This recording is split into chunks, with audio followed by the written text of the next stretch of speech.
ఈరోజు నేషనల్ జాతీయం సంబంధించి ఉన్నటువంటి ప్రీవియస్ ఇయర్స్ పేపర్స్ 1994 నుంచి ఒకసారి డీకోడ్ చేద్దాం. ఇక్కడ ఫస్ట్ క్వశ్చన్ ఏంటంటే ఓటర్ అండ్ సీట్ డిస్టార్షన్. రీసెంట్గా మనకు 2024 ఎలక్షన్ టైంలో కూడా ఇలాంటి సినారియోనే జరిగింది. పర్సంటేజ్ ఆఫ్ ఓట్స్ ఏమో ఎక్కువ వస్తాయి, కానీ నెంబర్ ఆఫ్ సీట్ అలొకేషన్ ఏమో తక్కువ ఉంటాయి. సేమ్ విత్ బీజేపీ టైంలో అలానే బీజేపీకి కాంగ్రెస్కి చాలా ప్లేసెస్లో ఇలానే జరిగింది. సో ఇలాంటి క్వశ్చన్ ఈ పొలిటికల్గా పాలిటీలో ఇలా సబ్జెక్టివ్ డైనమిక్గా ఉండే క్వశ్చన్స్ అడుగుతున్నారు డైరెక్ట్ క్వశ్చన్స్ కన్నా. ఒకసారి కాన్సెప్ట్ అర్థం చేసుకోవడానికి ట్రై చేయండి. సో ఓటర్ సీట్ డిస్ట్రక్షన్ ఇక్కడ చూడండి, 36% ఓట్స్ కానీ 116 సీట్స్ సెక్యూర్ చేసుకున్నారు. ఇక్కడ చూడండి 31% కానీ 35 సీట్స్ మాత్రమే వాళ్ళు పొందగలిగారు అనమాట. ఇది ఏ టైప్ ఆఫ్ రిజల్ట్ ఏంటి? First the post system. So ఈ ఒక్కసారి ఎన్సీఆర్టీలో బాగా విత్ ఎగ్జాంపుల్తో బాగా ఉంది, ఒకసారి దీన్ని రివైజ్ చేయండి. నెక్స్ట్ ఇండియన్ క్యాపిటల్ మార్కెట్లో regulative powers, SEBI regulator powers, RBI regulator powers బాగా చూసుకోవాలి. ఎందుకంటే రీసెంట్గా సెబీ చాలా మాడిఫై చేసింది రూల్స్, ఎస్పెషల్లీ స్టాక్ మార్కెట్ గురించి. ట్రేడింగ్ ఆప్షన్స్ డెరివేటివ్స్ ఎక్కువ చాలా చేంజెస్ తీసుకొచ్చింది. కాబట్టి ఒకసారి సెబీ తర్వాత ఆర్బీఐ ఒకసారి చూడండి. నెక్స్ట్ స్పేస్ టెక్నాలజీలో చూసుకుంటే టైప్ చూసుకోవాలి. దాని తర్వాత missile range, type of missile, launching platforms, air to ఎయిరా, ఎయిర్ టు గ్రౌండా, గ్రౌండ్ టు గ్రౌండా. So a type of missiles, range small రేంజా, మీడియం రేంజా, ఇంటర్నల్ కాంటినెంటలా, అలాంటిది. దాని పర్పస్ అది కూడా ఒకసారి చూడండి. రీసెంట్గా కరెంట్ అఫైర్స్ వెరీ పర్టికులర్గా ఉంటాయి కొన్ని current affairs related to ISRO, అది ఒకసారి చూడండి. ఎందుకంటే రీసెంట్గా శాటిలైట్ డాక్ అచీవ్మెంట్ చేసింది ఇండియా. సో అది చూడండి, ఎందుకంటే ఇది స్పేస్లో ఇప్పుడు రివైజ్ చేసే టైం కాబట్టి రివిజన్ పర్టికులర్గా ఫ్యాక్ట్స్ తర్వాత డెఫినేషన్స్ అవి ఎక్కువ ఫోకస్ చేయాలి. చిన్న చిన్నవి మిస్టేక్ చేస్తామన్నమాట. నెక్స్ట్ చూడండి, మళ్ళీ ఇక్కడ శాటిలైట్ గురించి క్వశ్చన్ అడిగారు. నెక్స్ట్ ఈ క్వశ్చన్ అబౌట్ సేమ్ స్పేస్ గురించి.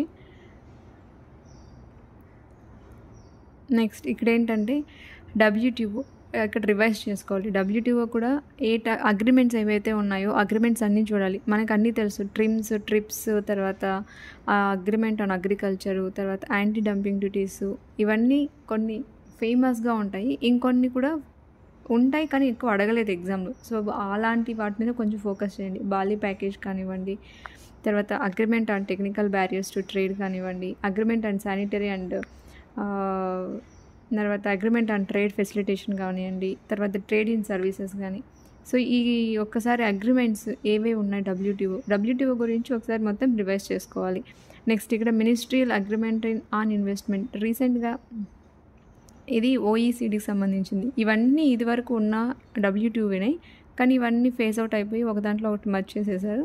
కాబట్టి ఆన్సర్ ఇది commerce in information in technology, అది ఆన్సర్. కానీ మనం ఇక్కడ రెఫర్ చేయాల్సింది ఏంటంటే ఏ టైప్ ఆఫ్ అగ్రిమెంట్స్ ఉన్నాయి WTO కింద అనేది ఒకసారి చూడాలి. నెక్స్ట్ ఈ క్వశ్చన్ ఏంటంటే ఆ పీరియడ్లో జరిగినటువంటి current affairs. Next Bharat Ratna. So awards కిందకు వస్తే భారతరత్న ఎప్పుడు ఇస్తారు, ఎవరికి ఇస్తారు, చనిపోయిన తర్వాత కూడా ఇస్తారా, చనిపోకముందు కూడా ఇస్తారా? సో ఆ కొన్ని బేసిక్స్ అనేది కంపల్సరీ చూసుకోవాలి భారతరత్న గురించి. అలా మనం డికోడ్ చేయాలి పేపర్ని. నెక్స్ట్ ఓకే, ఇక్కడ మిలిటెంట్ గ్రూప్స్, ఇండియన్ ఫ్రీడమ్ స్ట్రగుల్లో మిలిటెంట్ గ్రూప్స్ చదవాలి. తర్వాత ఈశాన్య రాష్ట్రాల్లో కూడా మిలిటెంట్ గ్రూప్స్ సంబంధించిన న్యూస్ ఏదైనా ఉన్నా, తర్వాత గ్రూప్స్, అక్కడ ఉన్నటువంటి ట్రైబల్ కమ్యూనిటీస్, తర్వాత ఉల్ఫా చట్టం, ఇవన్నీ కూడా ఒకసారి రివైజ్ చేయాలి. నెక్స్ట్ ఇప్పుడు బిల్ పాస్ చేసే ముందు మనకి ఒక ఫస్ట్ ఫామ్ చేస్తారు కదా. సో ఆ స్టేట్మెంట్ ఇచ్చి ఏది రిజెక్ట్ చేసింది లోక్సభన, రాజ్యసభన. సో ఏదైనా బిల్ ఇంట్రడ్యూస్ చేసే ముందు మనకి తెలుస్తుంది కదా ఈ బిల్లు ప్రపోజ్ చేస్తున్నామని. సో ఏదైనా లోక్సభలో కానీ రాజ్యసభలో కానీ రిజెక్ట్ చేయడం జరుగుతుంది. సో అలాంటి ఏమైనా పర్టికులర్గా అంటే నేషనల్ ఇంపార్టెన్స్ ఉన్నటువంటి బిల్లు అన్నీ నేషనల్ ఇంపార్టెన్సే, కానీ నేను కాదనట్లేదు. కానీ పర్టికులర్గా హైలైట్ చేస్తారు కొన్ని సోషల్ ఎలిమెంట్స్ రిలేటెడ్ కానీ అలాంటి ఏమైనా ఉన్నా ఒకసారి రివైజ్ చేయాలి. ఈ మధ్య ఇలాంటి క్వశ్చన్స్ కూడా ఎక్కువ అడుగుతున్నారు కాబట్టి దాని మీద ఒకసారి రివైజ్ చేయాలి. Next location of airports. ఎందుకు లొకేషన్ ఆఫ్ ఎయిర్పోర్ట్స్ నేను హైలైట్ చేశానంటే, రీసెంట్గా అమెరికా నుంచి కొంతమంది ఇల్లీగల్ మైగ్రెంట్స్ ఎవరైతే ఉన్నారో వాళ్ళని ట్రంప్ బయటకు పంపించేశారు. సో ఎక్కడ వాళ్ళని డ్రాప్ చేశారు? Indira Gandhi airport, Shri గురురామ్ Das G airport. So ఆ లొకేషన్స్ ఇప్పుడు ఎలా అడుగుతారంటే ఎక్కడ తీసుకొచ్చారు, ఇక్కడ హైజాగ్ అనే స్టేట్మెంట్ ఇచ్చారు. ఆ టైంలో 2000లో హైజాగ్ గురించి అడిగారు, కానీ ఇక్కడ మనకు అడిగే ఛాన్సెస్ ఉంది. ఎయిర్పోర్ట్ ఎక్కడ తీసుకొచ్చారు, ఏ గవర్నమెంట్ పంపించింది, అక్కడ ఉన్నటువంటి. సో ఆ రిలేటెడ్ టు దాని గురించి ఒకసారి రివైజ్ చేయాలి. Next GDP series released by CSO. ఈ స్టేట్మెంట్ కింద కూడా ఇవ్వచ్చు. అంతేకాకుండా ఇక్కడ మనం రివైజ్ చేయాల్సిన ఏంటంటే జీడిపి క్యాలిక్యులేషన్ మెథడ్ రివైజ్ చేయాలి compulsory, must and should. Next standing committees, తర్వాత ట్యాక్స్ రిలేటెడ్ ఏవైతే ఉన్నాయో అవన్నీ ఒకసారి రెఫర్ చేయాలి, ట్యాక్స్ రిలేటెడ్. నెక్స్ట్ సేమ్ చూడండి, ఇక్కడ మినిస్ట్రియల్ మీటింగ్ ఆఫ్ WTO. మళ్ళీ ఇది క్వశ్చన్ రిపీట్ అయింది. 1997లో అడిగారు, మళ్ళీ 2000లో అడిగారు. నెక్స్ట్ క్వశ్చన్ ఏంటంటే రిలేటెడ్ టు స్టాక్ మార్కెట్. ఈ ఇయర్ నేను ఎందుకో చాలా ఇంట్రెస్టింగ్గా అనిపిస్తుంది నాకు ఎక్కువ క్వశ్చన్స్ రావడానికి. At least minimum I'm expecting two questions related to stock market. ఎందుకంటే ఆల్మోస్ట్ 30% ఫాల్ జరిగింది ఫ్రమ్ పీక్ నుంచి. నిఫ్టీ 50 ఆల్మోస్ట్ 25,000 దగ్గర ఉన్నది, ఇప్పుడు మళ్ళీ 22,000 దగ్గర కూడా టచ్ అయ్యి మళ్ళీ బౌన్స్ బ్యాక్ అయింది. కాకపోతే ఇక్కడ FIIs అనేది అవుట్ఫ్లో అనేది చాలా ఎక్కువ ఉంది. ఇప్పటి వరకు 29 బిలియన్స్ ఈక్విటీస్ నుంచి అమ్మేశారు. సో ఇది కొంచెం నాకు ఇంట్రెస్టింగ్ అనిపిస్తుంది. అసలు ఈ కరోనా టైంలో కూడా ఇలా జరగలేదు అంత అవుట్ఫ్లో అనేది, ఇప్పుడు మాత్రం జరుగుతుంది. కాబట్టి I'm quite expecting 2 questions, at least 2 questions, ఏదో సెబీ కానివ్వండి, తర్వాత స్టాక్ మార్కెట్ రిలేటెడ్ సంబంధించిన, సెన్సెక్స్ గురించి సంబంధించిన రిలేటెడ్, లేకపోతే BOP, కంపల్సరీ BOP నుంచి ఒక క్వశ్చన్ నేను ఎక్స్పెక్ట్ చేస్తున్నా. నెక్స్ట్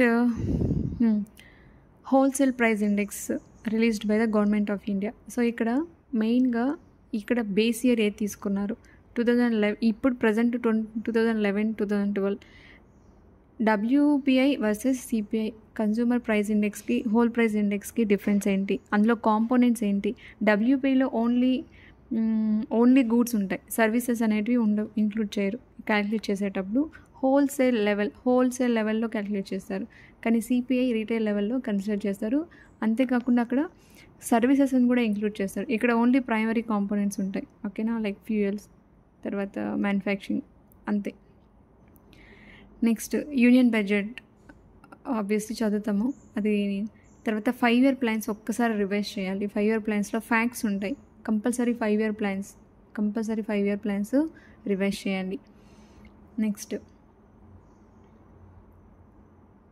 చూడండి, ఇస్రో మళ్ళీ ఇక్కడ రిపీట్ అయింది, అక్కడ రిపీట్ అయింది, ఇప్పుడు మళ్ళీ ఇస్రో రిపీట్ అయింది. కాకపోతే ఇక్కడ చైర్మన్ అడిగారు. So but ISRO is in news, compulsory ఖచ్చితంగా ఒకటి ఎక్స్పెక్ట్ చేస్తున్నాను నేను. తర్వాత థీమ్స్, ఈ మధ్య ఉన్నటువంటి themes like world cancer day కానివ్వండి, హెపటైటిస్ డే కానివ్వండి, తర్వాత ఎయిడ్స్ డే థీమ్ కానివ్వండి, తర్వాత ఒక main themes, particular day main themes అనేది ఒక్కసారి రివైజ్ చేయాలి. తర్వాత FIIs నేను చెప్పాను కదా, కంపల్సరీ ఇక్కడ కూడా largest share of FDI investment. ఇప్పుడు మన ఇక్కడ ప్రజెంట్ చూస్తే ఏది సెక్టార్కి ఎక్కువగా FDIs ఉన్నాయి అలా ఇంటర్లింక్ చేస్తూ FDI గురించి ఒకసారి చూడండి. Even with statement based consider చేసి చదవాలి. నెక్స్ట్ చూడండి, ఇక్కడ హోల్సేల్ ప్రైస్ ఇండెక్స్ మళ్ళీ రిపీట్ అయింది. 2001లో అడిగారు, 2002లో కూడా అడిగారు. ఇక్కడ ఏంటంటే ఎంత వెయిటేజ్ ఉందని అడిగారు. సో ఇక్కడ కరెంట్ సినారియోలో కన్సిడర్ చేసుకొని చదివితే ప్రైమరీ ఆర్టికల్స్ 22% ఉంది, ఫ్యూయల్ అండ్ పవర్కి 13% ఉంది, మ్యానుఫ్యాక్చరింగ్ ప్రోడక్ట్స్కి 64% ఉంది ప్రజెంట్. అందులో కూడా మళ్ళీ సబ్సెక్షన్ రఫ్గా ఒకసారి ఫిగర్స్ ఒక లుక్ ఇవ్వండి. నెక్స్ట్ 2002లో నేషనల్ స్టాక్ ఎక్స్చేంజ్. ఇక్కడ ప్రజెంట్ హయ్యెస్ట్ టర్న్ ఓవర్ జరిగేది కూడా ప్రజెంట్ ఇప్పటికి కూడా సరే నేషనల్ స్టాక్ ఎక్స్చేంజ్లోనే ఎన్ఎస్సిలోనే ఎక్కువ టర్న్ ఓవర్ జరుగుతూ ఉంటుంది. హయ్యెస్ట్ టర్న్ ఓవర్ ఈ ఇయర్లో, ఈ ఫైనాన్షియల్ ఇయర్లో కూడా ఎన్ఎస్సికే జరుగుతుంది, ఎన్ఎస్సిలోనే జరుగుతుంది. తర్వాత maximum volume of foreign trade చైనాతో జరుగుతుంది. కరెంట్ టైంలో చైనాతో జరుగుతుంది. సో అది చూడండి, ఇక్కడ అడిగారు 2000 షేర్ మార్కెట్ 2002లో అడిగారు, 2000లో అడిగారు. ఇక్కడ మళ్ళీ 2001లో అడిగారు, 2002లో కూడా అడిగారు. Next commercial borrowing from IMF నుంచి ఎవరు లోన్ తీసుకోవడానికి ఎలిజిబుల్ ఉంటారు? ఐఎంఎఫ్ గురించి ఒకసారి చూడాలి. బ్రెడన్ వుడ్ కాన్ఫరెన్స్ కానివ్వండి, తర్వాత అగ్రిమెంట్స్ ఎలాంటి మనకు పాసిబిలిటీస్ ఉన్నాయి ఐఎంఎఫ్ నుంచి మనం తీసుకోవాల్సి, ఎస్పెషల్లీ ఎస్డిఆర్స్.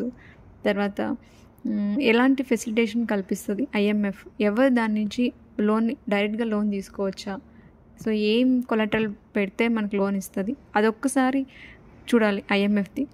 ఓకేనా? ఇప్పటివరకు మనము 31 క్వశ్చన్స్ మనం కవర్ చేసాం. నెక్స్ట్ రిమైనింగ్ కూడా కంటిన్యూ చేసి నేను చెప్తాను. టాపిక్స్ అయితే కంపల్సరీ రివిజన్, ఇది రివిజన్ పీరియడ్ కాబట్టి రివైజ్ చేయాలి. అట్ ఏ టైం తీసుకొని కంపల్సరీ ఒక్కసారి ఫ్యాక్ట్స్ బేసిక్స్ ఒకసారి రివైజ్ చేసుకుంటే టాపిక్ క్లియర్ అవుతుంది. Thank you for watching.